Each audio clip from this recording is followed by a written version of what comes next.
देखो, कल हमारा WTO के ऊपर दोनों मोर्चों पे, शंभू बॉर्डर पे और खनौरी बॉर्डर पे, दोनों मोर्चों पे सम्मेलन हो रहे हैं, जिसमें हमारे कई एक्सपर्ट्स भी आएंगे।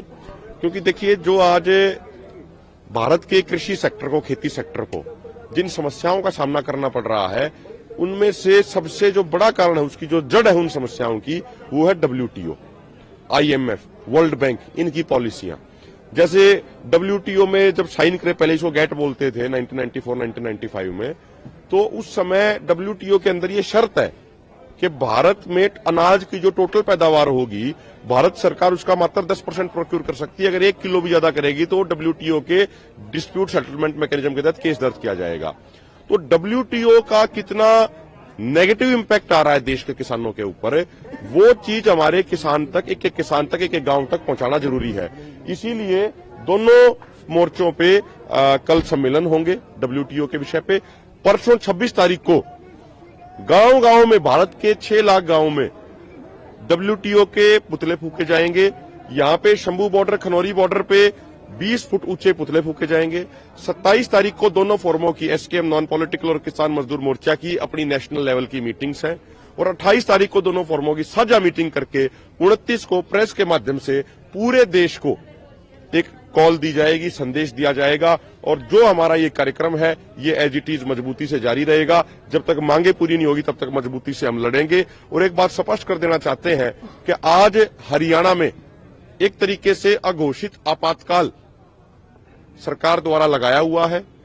कल भी हिसार के खेड़ी चोपटा में आसपास के 80 गांवों के निर्दोष निहत्थे किसान वहां पे इकट्ठा थे और उनकी तैयारी थी कि हम खनौरी बॉर्डर पे अपने किसानों को लेने के लिए आएंगे।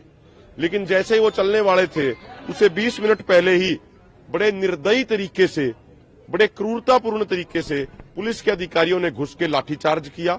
हमारे कई किसान घायल हैं, कई किसानों को तोड़ दिया, कई किसानों के ट्रैक्टर तोड़ दिए गए, उनकी चाबियां छीन ली गई।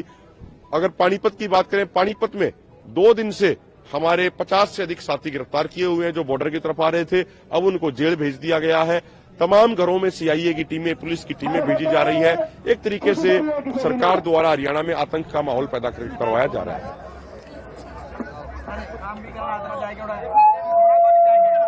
हिंदुस्तान के होनहार प्यारे बच्चों, देखिए, आज हमारी प्रशासन के साथ बातचीत हुई है और जो हमारे गिरफ्तार किए गए साथी थे, कुछ उनको छोड़ दिया गया है। अभी कानूनी कुछ अड़चने हैं, उनके ऊपर भी चर्चाएं चल रही हैं।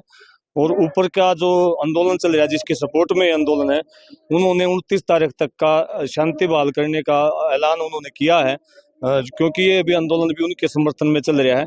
और अभी हमारी कुछ सरकार की तरफ कुछ कानूनी दाव पेच बचे हुए हैं, यहाँ भी कुछ लोकल मुद्दे भी हमारे बचे हुए हैं। तब तक ये यहाँ शांतिपूर्ण तरीके से किस प्रकार की बातचीत चल रही है आपकी प्रशासन के साथ? 2 तरह की बातें चल रही है। एक तो जिन अधिकारियों ने हमारे ऊपर अत्याचार करे उनके ऊपर कानूनी कार्रवाई हो, और दूसरा हमारे किसी भी साथी के ऊपर कोई भी कानूनी कार्रवाई ना हो।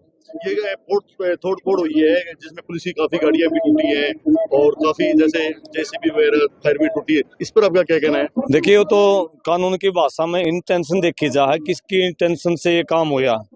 और जहां भी हमारी बातचीत में जो निकल के आया, किसानों की बिल्कुल भी इंटेंशन नहीं थी। तो आपकी जो 115 लोगों की जो कमेटी है, उस कमेटी का फैसला क्या है आज का? फैसला ये है कि यहाँ शांतिपूर्ण तरीके से चलेगा और जब तक जो ऊपर से कोई आदेश नहीं आवा तब तक यहाँ शांतिपूर्ण तरीके से चलेगा। 13 तारीख से ये आंदोलन यहाँ पे है। ये आंदोलन पंजाब और हरियाणा के दोनों स्टेट की बड़े लेवल पे भागीदारी है। इसमें गांव गांव से ये भी साथी हरियाणा से हैं, ये भी हरियाणा से हैं, ये भी हरियाणा से हैं। हरियाणा की बड़ी भागीदारी है, लेकिन जो हालात है वो हमें देखने पड़ेंगे।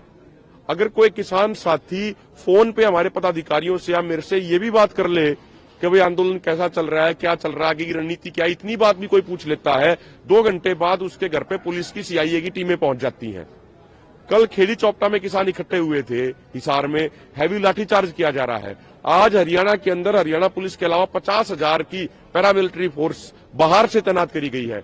आप यहां से आगे जाइए, नरवाना ब्लॉक के 15 गांवों में जो स्कूल जो कॉलेजेस बच्चों की पढ़ाई के लिए बनाए गए थे 10 तारीख से बच्चों की पढ़ाई वहां पे बंद है और वहां पे पैरामिलिट्री फोर्सेज के जवानों को रखा गया है। खरड़ में यूनिवर्सिटी है, 100 से ज्यादा गाड़ियां बड़े ट्रक पैरामिलिट्री फोर्सेज के हैं। तो हरियाणा का किसान जो इस आंदोलन के साथ जो इस लहर के साथ जुड़ा हुआ है उसको दबाने का प्रयास किया जा रहा है। उसके बावजूद हरियाणा में फतेहाबाद में 13 तारीख से बड़ा मोर्चा बड़ा धरना लगा हुआ है।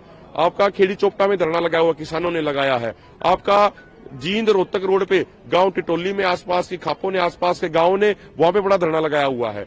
बांस में बड़ा धरना लगाया हुआ है। लेकिन इंटरनेट बंद है, रोड पूरे तरीके से ब्लॉक है। इसके कारण हरियाणा के किसानों की आवाज को बाहर नहीं निकलने दिया जा रहा। उसके बावजूद रोजाना हजारों की संख्या में हरियाणा के किसान दोनों बॉर्डरों में पहुंचते हैं।